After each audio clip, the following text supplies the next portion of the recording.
I'm Lily, and my life changed forever when I was 4 years old. That's when my sister Mia was born, and suddenly I became invisible in my own home. My earliest memories are always filled with Mia's singing, a voice so clear that it made everyone stop and listen. At that time, my parents, John and Lisa, were convinced that Mia would become a big star. "Lily, please help her practice her vocal ranges," her mother said while still attentively recording Mia with her phone, getting ready for her next video on social networks. I was only 8 years old, and Mia was 4, and while she twirled around in her pink dress, I had to learn how to use the washing machine because Mom was so busy with her singing rehearsals. One time, on a Saturday morning, I asked my mother why I couldn't go to my friend Amanda's birthday. Mom just shook her head. "Mia has a performance at the community center. We need you to help her change into her costume." I tried to explain that I had made a promise to my friend, but my father quickly interjected without any sympathy in his eyes. "Don't be selfish, Lily. Your sister needs you. You know, Mia has real talent." Even though Dad didn't say it out loud, I knew exactly what he thought, that I was nothing special. Those words were like a thorn, sticking deep into my heart. I always tried to complete everything assigned to me, but it never seemed good enough for my parents to notice me. From my early years, I understood that my position in the family was just a pale shadow behind Mia's glory. Everything changed when Mia turned 11 and I turned 15. My sister and a group of friends went unsupervised at the mall, something I was never allowed to do at that age. They spent hours at the ice cream shop, ordering one drink after another, competing to see who could eat the most. The next morning, Mia woke up with a sore throat, and the pain quickly turned into a severe sore throat that damaged her vocal cords. The doctor concluded that Mia's singing voice may never be the same. When my parents brought Mia home from the hospital, I was sitting in the kitchen doing homework. They entered with dark faces. "This is your fault," Mom shouted, her angry eyes staring straight at me. "I'm the big sister. I'm supposed to look after my younger siblings." I replied in shock, "But I'm doing the housework that Mom gave me, doing laundry and cleaning the bathroom." "No reason." Dad slammed his hand on the table, startling me. "You're grounded for a month. No phone, no TV, nothing. Remember and be responsible." I feel like the world is collapsing. How could it all fall on me? How can I, who always try to fulfill all my responsibilities, always be the one to blame? That night, lying in bed, I looked up at the ceiling and promised myself that one day, I would leave Mia's shadow and live a life of my own. I deserve a chance to be seen for my worth. To the audience, do you feel Lily deserves support? Perhaps it's time for her to fight to find her voice in a family that always looks down on her. 3 years later, things haven't gotten any better. Every day that passes, I am just like a shadow in my own house. Mia, even though she no longer has the angelic voice she used to have, is still favored by her parents above all else. When you sneak out in the middle of the night, skip school, or secretly use Mom's credit card, all of those times become my fault. "Lily, why don't you remind her to be good?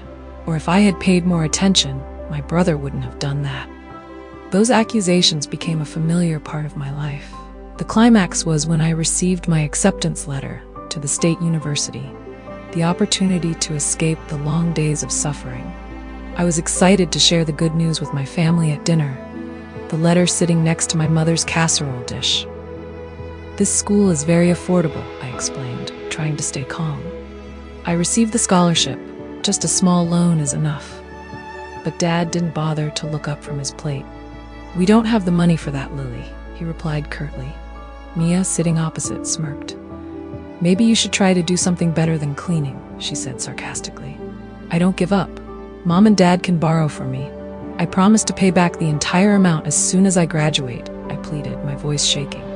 But she just sighed, a familiar sigh that I hated so much.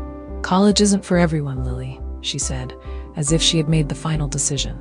The feeling of helplessness and hurt choked me. How could they give up on my dream so easily? For the audience, is Lily wrong in wanting a chance to change her life on her own? Or is it time for her to find a way out of this bondage? I returned to the bedroom, my eyes stinging as I stared at the ceiling. Dreams about the future suddenly become vague, almost disappear. I called Amanda, my best friend from high school. Amanda is always the one who helps me find calm. They didn't help me, Amanda, I choked out. I did everything right, good grades, got a scholarship, but they still said no. Amanda pondered for a moment, then she said with a certainty that surprised me, "Don't let them decide your future, Lily. If they don't help, then we'll do it ourselves. We can ask Dad. Let's talk to you. They can give you advice or help." The next day, I went to Amanda's house and sat in her family's warm living room. Amanda's parents, Mr. and Mrs. Brown, always considered me a second daughter.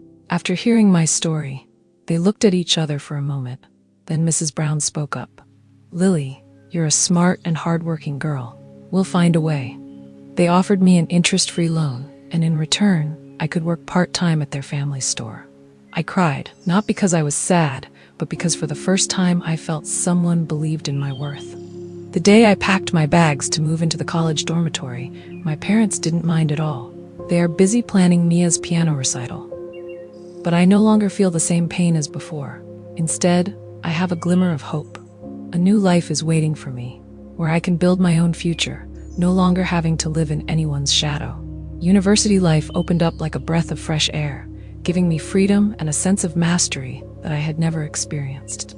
I immersed myself in classes, a part-time job at the Brown store, and even joined a few clubs I'd always wanted to. But life is not all rosy. Every time I see other families visiting their children on campus, my heart aches. My parents never called to ask, never stopped by. I'm not surprised, but it still leaves a hole in my heart. Then one day, midway through my second semester, I received a call from my mother. She said in that fake sweet voice that I was so used to, "Lily, I just wanted to give you an update. Mia just received an invitation to participate in a big show. You won't believe how much they said. Praise her." I tried to keep my voice calm, but my lack of interest in life was painfully obvious. When I shared that I had just completed a big project at school, my mother interrupted. "Oh, that's great, but Mia needs help preparing her outfit. Can you help?" I felt like I was being pushed back against a familiar shadow, but this time I didn't give in. "I can't, Mom. I'm busy with school and work. Mia will be fine." The brief silence on the other end of the line told me that Mom was unhappy, but I didn't care. This is my life, and I have begun to learn to put myself first. I hung up, my heart pounding. For the first time, I felt that I had the right to choose, the right to refuse. I am no longer the girl bound by unfair expectations. I am getting closer to who I want to be. Strong, independent, and fearless. In my last year of college, I felt like I was truly getting rid of family ties. I've achieved something I'm proud of on my own. A full scholarship for my final semester, an internship at a major company, and close relationships with friends who truly appreciate me. But pieces from the past still creep into the present, making my heart waver. One afternoon, I received a text message from my dad. "My mom is sick. Can I come home for a while?" That message made me stop. I was both angry and worried. No one texted me to ask about me when I was sick, when I was struggling between study and work, or when I needed them the most. Why now, when I'm slowly standing on my feet, do they pull me back? After a few minutes of internal struggle, I called my mother. The conversation went as I expected. Mom wasn't seriously ill, just a little exhausted from chasing after Mia's shows. Mom tried to make me feel guilty. "If you were here, everything would be so much easier." I took a deep breath and replied, my voice firm. "Mom, I'm sorry you don't feel well, but I can't go home. I'm responsible for my studies and work. I believe that Mia and Dad will help Mom." I heard a sigh on the other end of the line, but this time I didn't waver. My story is not about abandoning my family, but about setting boundaries to protect myself. Readers can feel this. Lily saying no doesn't mean she doesn't care, but it's her way of loving herself. This is a valuable lesson that many people can learn from. Don't let someone make you feel small or guilty for choosing your own path. Lily deserves support from all of us because she is doing what everyone needs, fighting to find her self-worth. After graduating from university, I received a job offer at a leading financial company in a big city. This is an achievement that I once thought could only appear in my dreams. I moved into a new apartment and started my own life. But just a few weeks later, my family came to me again, this time asking for financial support. Mom called, her voice sweet but full of expectation. "You know, our family is having a bit of trouble. Can you help me?" I knew that Mom was referring to Mia's lavish spending, from acting classes to short trips. My heart was filled with feelings of discomfort and disappointment. I never forgot that when I needed their help to go to school, they turned me away. But instead of refusing immediately, I took a deep breath and considered how to respond. "Mom, I have worked very hard to achieve my current position. I cannot continue to be the bank for the family.